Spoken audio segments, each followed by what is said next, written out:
MLC Ramachandra Reddy గారి అవసరము తెలుగుదేశం పార్టీకి లేదు. ఈ మధ్యకాలంలో మీకు అందరికీ తెలుసు, ఆయన ఒక స్కూలు ఒక యాక్సిడెంట్ జరిగి కొంతమంది విద్యార్థులకు గాయాలయ్యడం జరిగింది. స్కూలు యాజమాన్యం యొక్క బాధ్యతారహిత చర్యల వలన పిల్లలు గాయపడడం జరిగింది. ఈ యొక్క సంఘటన మీద ఆ స్కూలు యాజమాన్యం మీద ఆ స్కూలు మీద కేసులు రిజిస్టర్ అవ్వడం జరిగింది.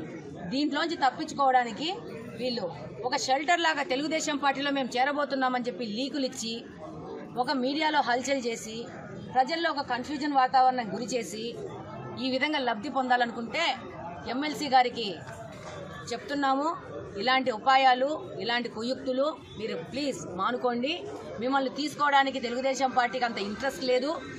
మీరు ఏదో మీ యొక్క కేసుల నుంచి తప్పించుకోవడానికి ఈరోజు ఎన్డీఏ కూటమిలో ఉన్న జనసేన కానీ బీజేపీ కానీ తెలుగుదేశం పార్టీలోని దూరిపోయి మీ యొక్క మురికిని మిగతా అధికార పార్టీకి అంటించి మీరు తప్పించుకోవాలనుకుంటే మీ అవివేకమైన చర్య.